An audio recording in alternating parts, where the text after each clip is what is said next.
Welcome to Shamba Shape Up Uganda. We are traveling all over Uganda to find hardworking farmers. We want to celebrate them while giving them the knowledge they need to make their farms more productive and adapt to climate change. We want to support them to get better yields and increase their income. We will see how farmers can benefit from our experts' advice and turn their farms around into a profitable business, while learning from each other in so many ways. Join us on these journeys and share in the farmers' experience on the Shamba Shape Up Uganda!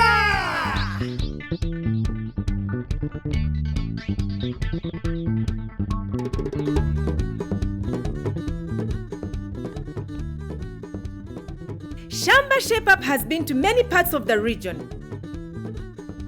Uganda, welcome to Shamba Shape Up Uganda! Kenya and Zambia. Welcome to Munda Makeover! As we get into the new planting season, let's take a look at what we need to keep in mind before planting a new crop.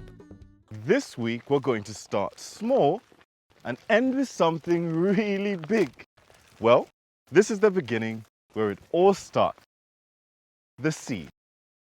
And how to choose seed that will give you a bumper harvest. Climate change has brought about several challenges. Farmers have to find ways to cope with unpredictable weather patterns as the seasons change. Let's find out some of the solutions.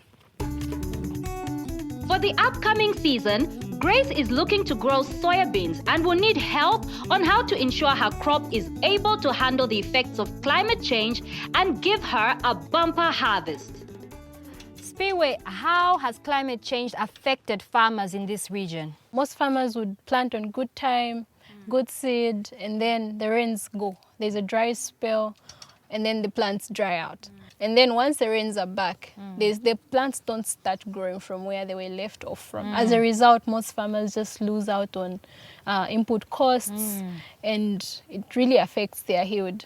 That's a lot of damage. Can you tell us, are there any solutions that they can use to mitigate these problems? These are climate smart solutions where farmers like Grace can take up seed varieties that are drought resilient and also early maturing. In a case where the rains go for, let's say, 2 weeks to 3 weeks, a drought resilient seed variety will still thrive through the dry spell. And once the rains are back, it will start off from where it ended and the crop would have matured and the farmer is able to get at least something out of their field compared to a farmer that just uses a regular seed variety. With climate change becoming a big issue, farmers are actively coming up with innovative methods to protect their soils from moisture loss and soil erosion. Let's go meet the doctor. Using drought-tolerant seed, Ruth can practice conservation agriculture. This process is not new and can save farmers. We have invited Dr. Godfrey Seru, an expert from Naro, to help us learn how to use this practice in our Shamba. How are the changes in the weather affected you? There is a lot of the problem. The weather challenges me. Too much rainy season. The others, there is wet, sunny, too much sunny. How can she handle this problem? Yeah, her main problem, I think, is too much sun, prolonged droughts. Yes. And with prolonged droughts, there is a number of things we can do. Okay. First, changing our farming practices and also using drought-tolerant seed. Yeah, we have quite a number. Okay. And how are the drought-tolerant seeds helping the farmers? Yeah, now with the drought-tolerant seed, it's able to give you good yields. Even if you don't get enough rain, as long as you get a little to keep it going, it will give you a good yield compared to one which is not drought tolerant. For example, DT Max 51, it's also drought tolerant, and its advantage is it matures faster. And with this, and then the conservation practices. What is conservation agriculture? Conservation agriculture is where we try to minimize disturbing the soil. What are those main features of conservation agriculture? The main features include minimum tillage, disturb the soil as minimally as possible, then maintaining plant cover of the soil for as long as possible. The third feature of conservation agriculture is crop rotation. This is where we change the crops every season. Thank you, Doctor. That's the theory we've had there. But let's get our tools and put this information to good use. First step, using a rope and some pegs, measure rows of 75 centimeters apart. The spacing in the line is determined by the number of the seeds planted. For one seed, we use the spacing of 25 centimeters, and for 2 seeds, we use the spacing of 50 centimeters. For now, we will use the spacing of 50 centimeters. Using a forked hoe, only dig where the seed will be planted and leave the rest of the land undisturbed. After that, place a handful of manure in each hole and mix the soil thoroughly. Place 2 seeds in each hole, but place them apart and cover. This is to avoid competition after germination. Spray the garden after planting with a weed killer to kill all unwanted plants. Since we have only made holes where we are going to plant, we have to use the herbicide to kill off the weeds. But importantly, if you are to spray, you must put on protective gear like you see him. In that way, you spray kill the weeds, but you will not be affected. Using dry organic material, cover the spaces in between the lines. So Ruth, this is how we go about it. Let's wait for the good harvest. Yes. That's really neat. It's very good. Farming is a business and we need profit. With this method, Ruth uses less capital and saves the environment. It is a win-win solution. Quick maturing crops are a good way to adapt to changing rain patterns, especially if the crop is in high demand. I myself, I do plant beans, but not commercially, just for our home consumption. With the changing climate, beans are a good crop as they are fast maturing and are a source of proteins and good income earner. We have called in Diana Atieno from Bubai to help Celestine learn more about beans and their potential. So, have you grown beans before? Yes. How were the results? Somehow good, not very. And where did you get your seeds from? From the open markets. Open market? Yeah. How big was the land that you have planted beans? 1 acre. 1 acre? Yeah. How was the harvest? How many bags did you get from 1 acre? Unfortunately, 1.5 bags. 1.5 bags from 1 acre? Yeah. Of how many kilos? 90 kilos. Was that good from 1 acre? I would say that is very, very poor, unfortunately. When it comes now to certified seed, the potential of certified seed, Celestine, it will take you from 1.5 bags to about 8 to 12 bags per acre. So you can imagine the difference in that, because now it means whatever you only produced, 1.5 bags was only enough for you to eat. But when you have 8 bags to 12 bags, you can sell the rest and eat some of it. So it's giving you money back, you see. Yeah. Yes. So briefly, Celestine, tell us how you planted your bean seeds. I clear the land, I dig, then I make some furrows. Once I put manure, I just sprinkle the seeds to a little by little until I finish the garden. Yeah. Why do you do that? To ensure that I have a good number of bean crop for me to get a big number of... So the more the seeds, the more the harvest you're going to get. Yes. And in case one doesn't germinate, you'll have a spare. Yes. So Diana, you're going to demonstrate for us how to plant the KK variety. Yes. But briefly, how should farmers do it?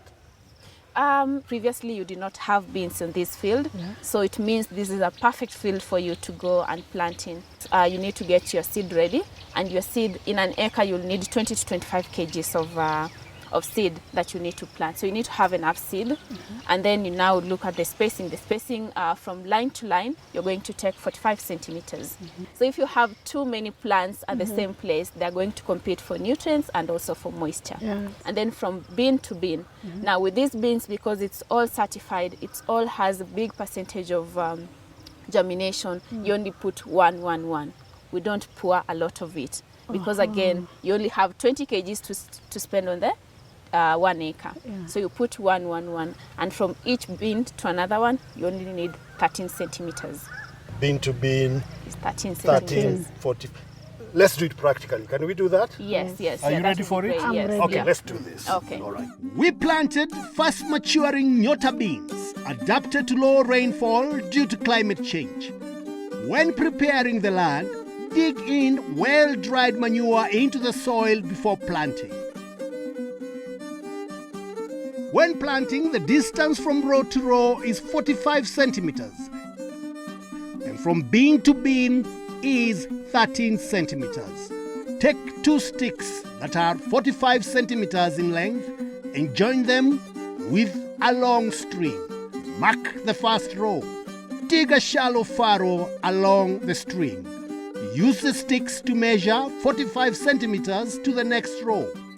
Continue until the field is done. Sprinkle blended fertilizer into the furrows. Use 50 kilograms per acre. Cover the fertilizer lightly with soil. Add fertilizer with phosphorus, but remember to always do a soil test. Place the seeds 13 centimeters apart, measuring with a stick. Cover well with soil.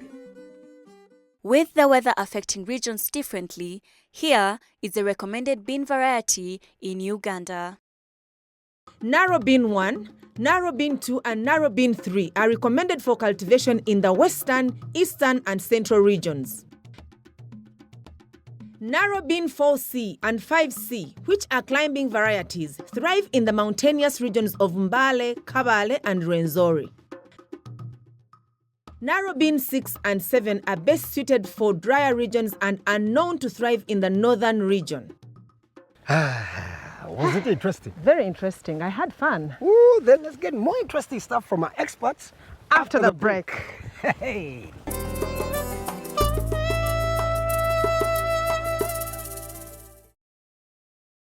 Welcome back to Shamba Shape Up Uganda. From Aggie, let's go quick, quick.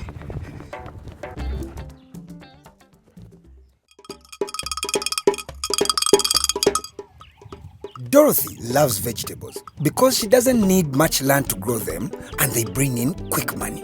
Now, she's got a ready bed of cabbage seedlings that she wants to transplant, and she's chosen this patch of land for her seedlings. This doesn't look good even to me. We need an expert here, and Robina Nagaya from Naro is just the person for us. Hello, Robina. Hello, Dorothy. Nice to meet you. Nice to meet you. You're most welcome. Thank you. Thank you for coming. Excuse me, you know each other? Yes. Hey, that was my job here. Yeah. We've made. Yes. Hey, that's good. Okay. Thank you for this. You were showing us there. Yeah. All these I'm very much cabbages. interested in growing vegetables. She wants to plant cabbages. What can you tell us? Is it a good idea? Is it a bad idea? So I had prepared another place, but it was not yet ready, and the bed is ready. Okay, I'll plant here, but I don't expect good yields. This season, you can't plant cabbages here. You can't plant sukuma. You can't plant spinach. All those crops in that family. Vegetables. Because when you look at those which are still here, they're already diseased. And it means that that disease will be carried to the other young ones which are planted here. But if she's more interested in vegetables, she can plant all those crops which are in Solanashe. That is tomatoes, eggplants, even nakati can work here well. I advise her to crop rotate. Because when you crop rotate, you terminate the diseases. Oh, from one season. particular family to another one. Oh. How do you feel about it? I feel okay because I already had that doubt. Oh. So I will be planting in another place. Which other place? It is there. Please show us. Let's go. Okay.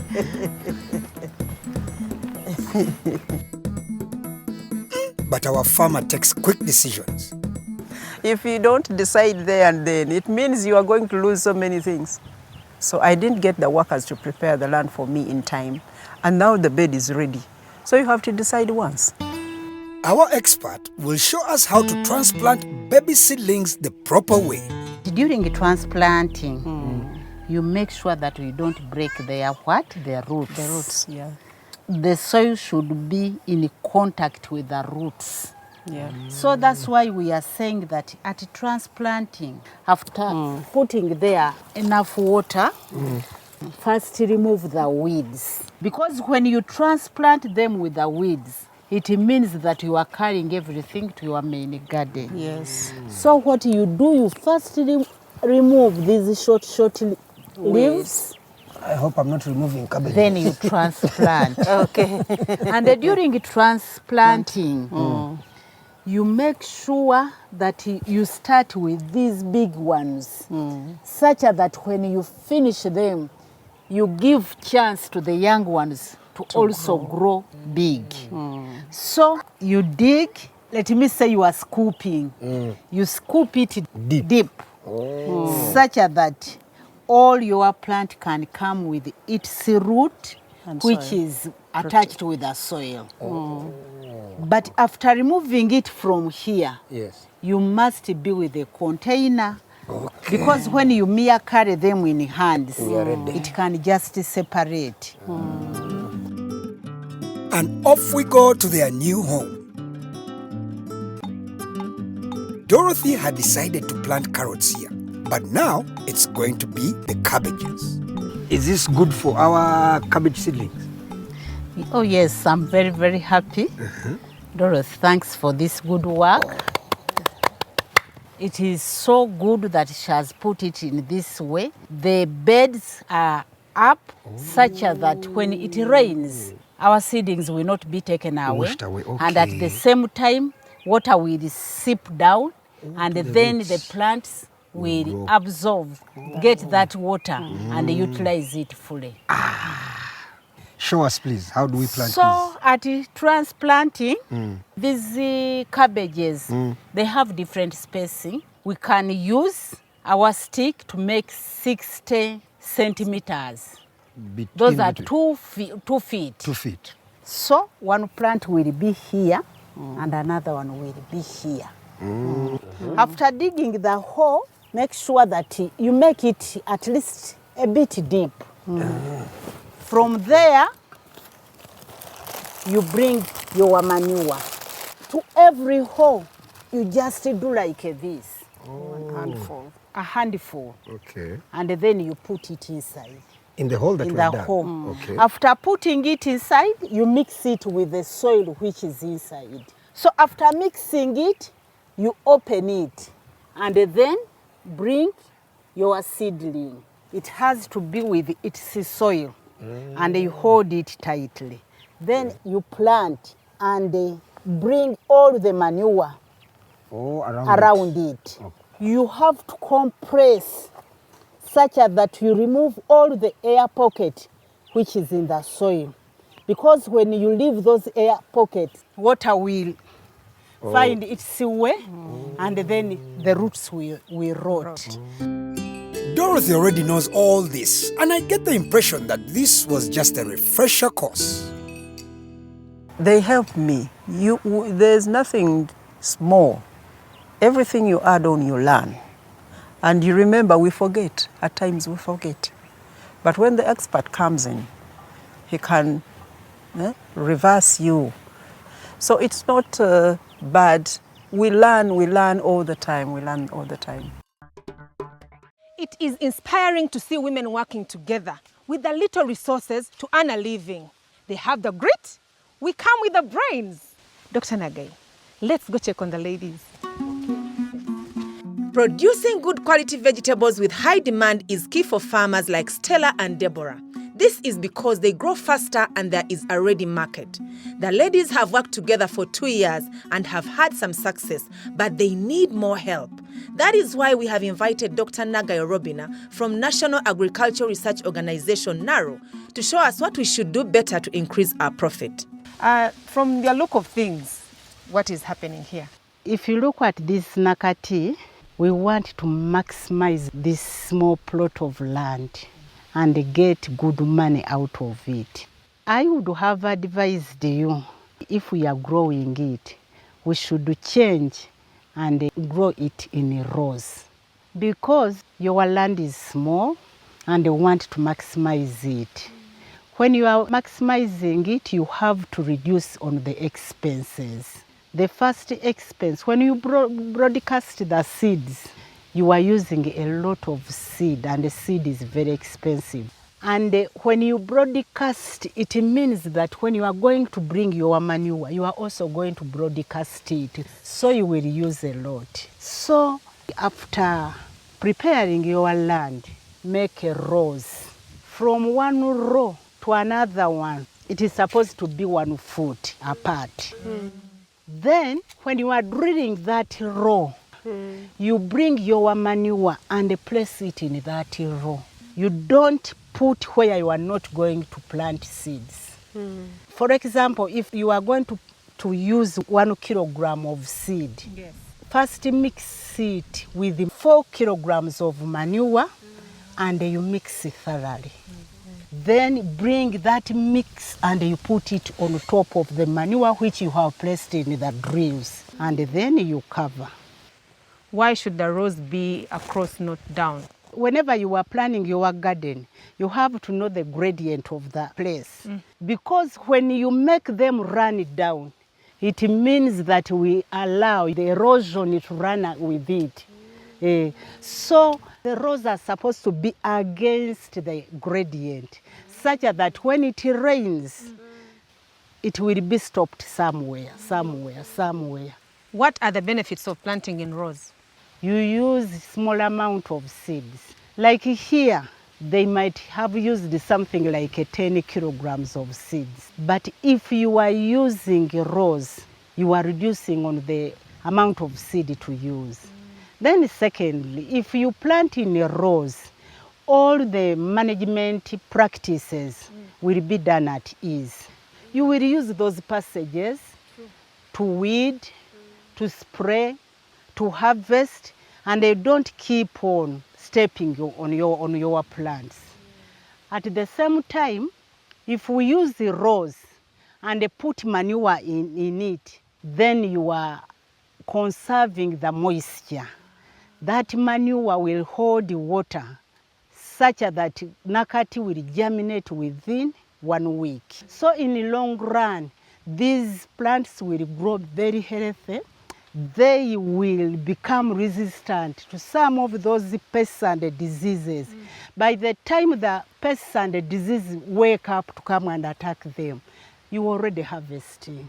Within 45 days, you will begin harvesting them. It will take a very short time. I learned a new method of planting Nakati, not broadcasting again like this, which cannot make me again to use too much money for buying fertilizer, manure. I'm happy I'm gonna make good money in Nakati. See you next week as we see what other activities we can do to get our shambas truly shaped up. Right here on Shamba Shape Up Uganda! Yeah. Bye-bye. Bye-bye.